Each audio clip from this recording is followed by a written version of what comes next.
वज़ीर-ए-आज़म इमरान खान के principal secretary Azam Khan के बारे में मुख्तलिफ हुकूमती शख्सियात की जानिब से अपने इख्तियारात से तजावुज़ करने के इल्ज़ामात के बाद से ये बहस जारी है कि क्या वाकई आज़म खान अपने शाह से ज़्यादा ताकतवर हैं या वो जो कुछ भी करते हैं दरअसल कप्तान के कहने पर ही करते हैं। अगर प्राइम मिनिस्टर सेक्रेटेरिएट की वर्किंग पर गौर किया जाए तो पता चलता है कि वहाँ सबसे अहम शख्स मिलिट्री सेक्रेटरी नहीं बल्कि वज़ीर-ए-आज़म का प्रिंसिपल सेक्रेटरी होता है, जिसे आइन के तहत वजारतों, डिवीजनों और इदारों के उमूर समरी की शक्ल में इरसाल किए जाते हैं।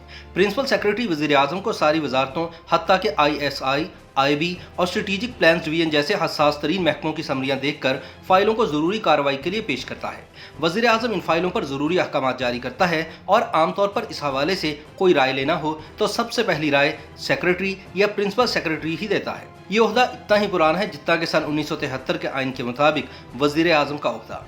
इस ओहदे की अहमियत का अंदाज़ा इस बात से लगा लें कि आमतौर पर वज़ीर-ए-आज़म की तरफ से मुल्क के अमली तौर पर ताकतवर तरीन ओहदे यानी आर्मी चीफ के तकर्रुर का इल्म भी आमतौर पर सबसे पहले इसी शख्स को होता है, क्योंकि इसी शख्स ने वज़ीर-ए-आज़म की तरफ से अहम इदारों के सरबराहान के तकर्रुर के अहकामात मुतल्लिका वजारत को इरसाल करना होते हैं। Principal secretary to prime minister वो अहम ओहदेदार होता है जिसे वज़ीर-ए-आज़म सिविल ब्यूरोक्रेसी से खुद मुंतखब करता है। इस ओहदे के चुनाव के लिए वज़ीर-ए-आज़म आमतौर पर ज़हीन और नुमाया अफसरान में से ही किसी एक को चुनता है। आमतौर पर सेक्रेटरी ब्यूरोक्रेसी का ग्रेड 20 या इससे ऊपर का सीनियर अफसर होता है। इस अफसर के कोई इख्तियारात नहीं होते बल्कि ये वज़ीर-ए-आज़म के अहकामात और हिदायत को मुतल्लिका वजारतों तक पहुँचाता है। वज़ीर-ए-आज़म का बाएतमाद तरीन ब्यूरोक्रेट होने के नाते इसे सरकारी मशीनरी में काम करने वाले तमाम अफसरान पर फितरी बरतरी हासिल होती है। वज़ीर-ए-आज़म इमरान खान के साथ सेक्रेटरी के तौर पर काम करने वाले आज़म खान हों, दो साबिक वज़ीर-ए-आज़म नवाज शरीफ और शाहिद खाकान अब्बासी के साथ काम करने वाले फवाद हसन फवाद या कोई और, ये अफसरान दिन रात वज़ीर-ए-आज़म के साथ काम करने के बाइस अक्सर इनकी काबीना के वज़रा से भी ज़्यादा करीब हो जाते हैं। इक़्तिदार के ईवानों में बादशाह से कुर्बत, तनकीद और साजिशों के लिए ज़मीन भी हमवार कर देती है।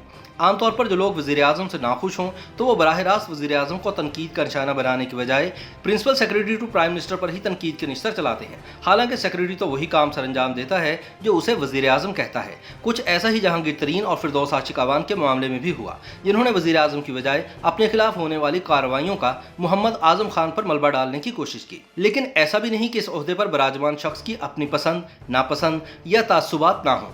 जाहिर है इस ओहदे पर बैठे अफराद इंसान होते हैं, ताहम अगर वो अपने किसी तासुब के ज़ेरे असर आए भी तो इसमें भी जहानत के गुर आजमाए जाते हैं। इन्हें वज़ीर-ए-आज़म की कुर्बत के बाइस इस ओहदे पर बराजमान शख्स की इंसानी कमजोरियों का भी इल्म होता है, जिसे वो आसानी से इस्तेमाल करते हैं। चुनांचे जब शुगर इंडस्ट्री कमीशन रिपोर्ट आई तो जहांगीर तरीन ने अपने खिलाफ कार्रवाई का असल जिम्मेदार वज़ीर-ए-आज़म के प्रिंसिपल सेक्रेटरी मोहम्मद आज़म खान को करार दिया। इसके बाद मीडिया के अंदर वज़ीर-ए-आज़म के प्रिंसिपल सेक्रेटरी के हवाले से बहस भी चल निकली कि क्या आज़म खान जहांगीर तरीन के खिलाफ कोई ज़ाती रंजिश के तहत कार्रवाई कर रहे हैं या अपने बॉस यानी वज़ीर-ए-आज़म इमरान खान की मंशा के तहत काम कर रहे हैं।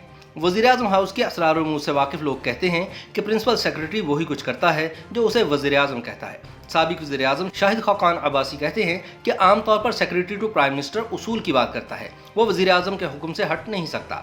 साबिक वज़ीर-ए-आज़म नवाज शरीफ के दौर में इनके दामाद कैप्टन रिटायर्ड मोहम्मद सफदर ने भी कौमी असम्बली के ऐवान में खड़े होकर प्रिंसिपल सेक्रेटरी फवाद हसन फवाद को तनकीद का निशाना बनाया था, मगर अमली तौर पर वो प्रिंसिपल सेक्रेटरी का शायद बाल भी बीका ना कर सके, क्योंकि वज़ीर-ए-आज़म नवाज शरीफ बदस्तूर अपने प्रिंसिपल सेक्रेटरी के साथ खड़े रहे।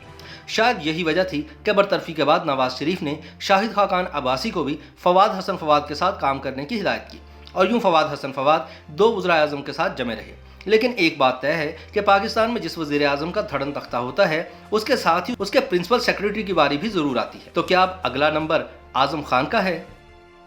YouTube पर गूगली न्यूज देखने के लिए youtube.com की सर्च बार में गूगली न्यूज TV टाइप करें। गूगली न्यूज के पेज पर सुर्ख रंग के सब्सक्रिप्शन वाले बटन पर क्लिक करना ना भूलिए। YouTube पेज पर अपलोड होने वाली वीडियोस से बाखबर रहने के लिए बेल आइकन पर क्लिक कीजिए। आपको हर नई वीडियो के बारे में नोटिफिकेशन मौसूल हो जाएगा।